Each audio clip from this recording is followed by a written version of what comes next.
A Song of Ice and Fire is filled with a massive variety of characters, each of whom has a distinct personality, skill set, and goals. Some of these characters wear these facets of themselves in their sleeves, while others hide their true motivations in the hopes that whatever grand scheme they're planning will unfold without the notice of their rivals.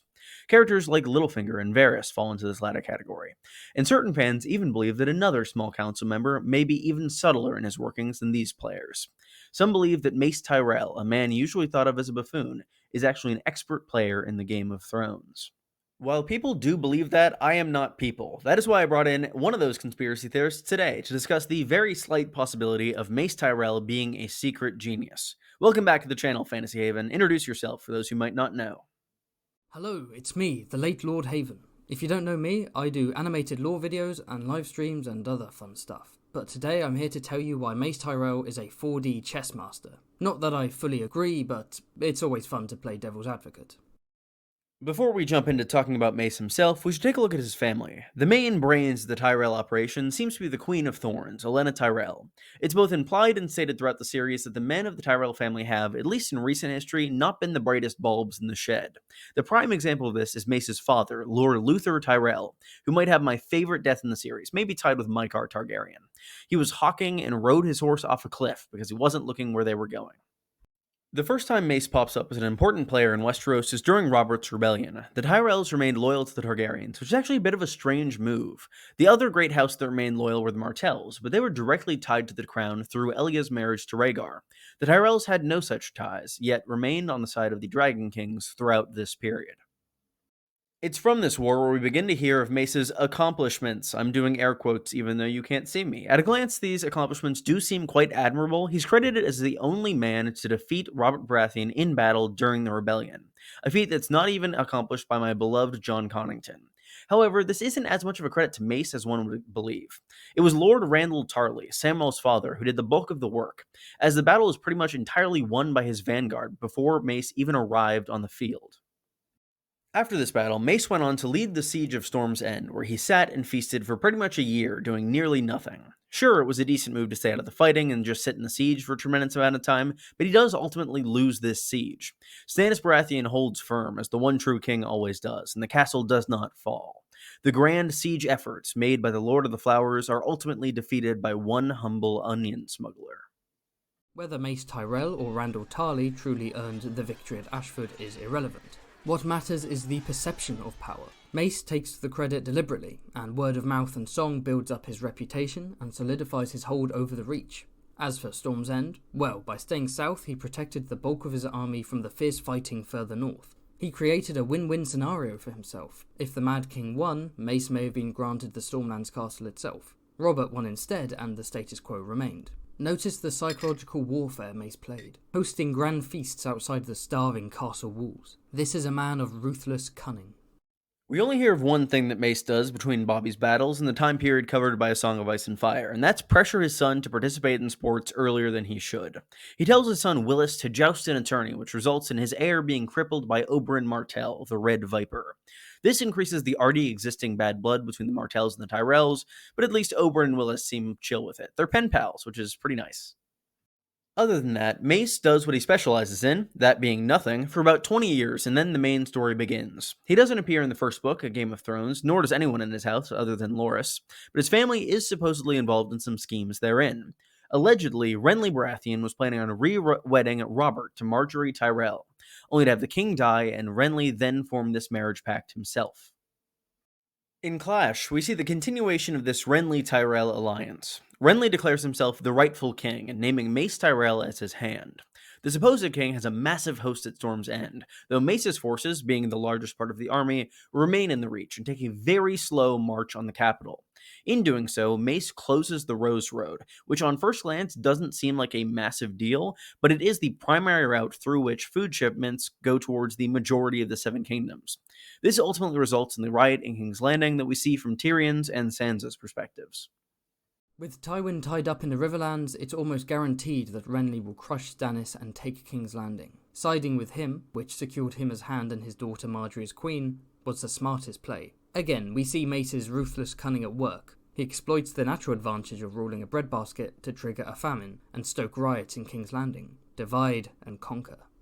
Renly is unfortunately killed, probably by Brienne of Tarth, and suddenly the Tyrells are left without an ally. Luckily, they're able to join their strength to that of the Lannisters, crushing Stannis Baratheon on the Blackwater and delivering a decisive victory for King Joffrey, all while arranging for Margaery to be made queen once again. However, while this was a masterful political stroke, Mace has pretty much nothing to do with it. The alliance is fully negotiated by Littlefinger, and for his efforts, the Mockingbird is awarded Harrenhal.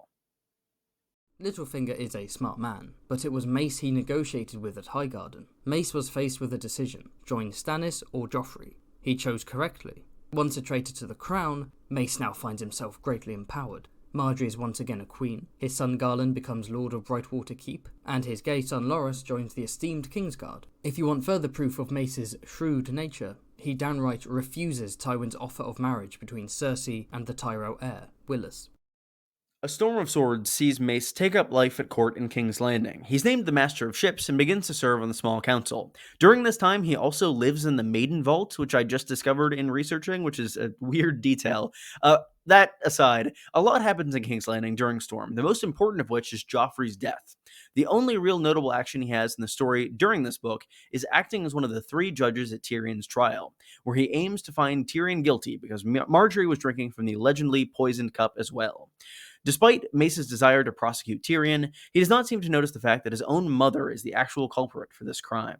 This is nonsense. Not only is Mace aware of Olenna's actions, he ordered them. She is the shriveled puppet dancing to the tune of Mace's dulcet tones. The Queen of Thorns takes part in Littlefinger's negotiations. She plans to marry Sansa to Willas Tyrell. She poisons Joffrey, all while disparaging her oath of a son. As a result, one of the most powerful men in the Seven Kingdoms is still underestimated as a threat, just the way he likes it. Few would suspect a little old lady to be an assassin, and Mace's bluster as a judge during Tyrion's trial is a brilliant way of diverting blame.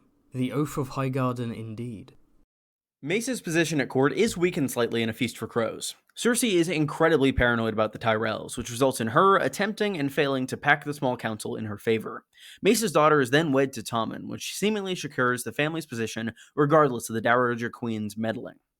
Mace is soon discharged from the capital, ordered to reclaim Storm's End for the crown, which marks the second of 3 times that Mace is going to try and fail to capture Storm's End. I will also note, this is the only time I'm going to bat for Mace in the entire video, and it stems from Feast. Cersei's counsel in the book is either plotting against her or incredibly dumb, and the TV show portrayed Mace's time in the council as incredibly and unreasonably unintelligent. However, in the books, that role is more filled by Lord Horace Swift, who serves as Tommen's hand for a time. Mace does seem a little buffoonish at times in Storm, but overall his role in the council, in Dance, and in Feast is okay. While Mace is gone, Cersei schemes against Margaery. These schemes result in both queens being deposed by the Faith Militant, which naturally enrages Mace. Both Marge and Cersei are held for trial, neither of which have occurred yet as of the end of A Dance with Dragons. Towards the end of that book, Lord Tyrell returns to King's Landing to serve as the Hand of the King, the highest title he's ever held, while awaiting his daughter's trial. That trial should be taking place shortly, as Mace intends to ride for Storm's End as soon as it's concluded, to halt the invasion of King Aegon VI Targaryen. Everyone seems to think that Aegon's a pretty big threat, but Mace is straight up refusing to leave the capital until the end of his daughter's trial. He also intends to name his uncle, Garth the Gross, as Master of Coin, neither of which seem like particularly inspired political moves. Mace Tyrell is perhaps the most powerful man in Westeros right now. His army is relatively intact, his harvests are bountiful, and his family is strategically placed. A daughter married to a naive king, a warrior son in the Kingsguard, another ruling as a lord, and the eldest open to future marriage alliances. Mace himself sits on the small council as Hand of the King with 2 of his vassals, Paxter Redwine as Master of Ships and Randall Tarley as Master of Law. His uncles may arrive soon. Pycelle is dead, leaving the door open for Maester Gorman. And as Quinn said, Garth the Gross will soon replace Sahara Swift as Master of Coin. That's 5 council positions. I call that a Tyrell sweep. Overall, Mace Tyrell's time in the story is quite remarkable in terms of the workings of the plot. The Tyrells are an incredibly influential house, and their support means the world to various parties throughout the series. However, the base of this house's power seems to stem from, pun intended, the resources that the Reach cultivates rather than the strength of its lord. What's more, we know the most important action taken by the Reach so far in the story, that being the poisoning of Joffrey, was undergone not by Lord Tyrell but by his mother. Overall, I don't think Mace is intelligent or unintelligent. He just sorta seems like a guy. If anything, his defining trait seems to be being slow to act and generally a bit lazy.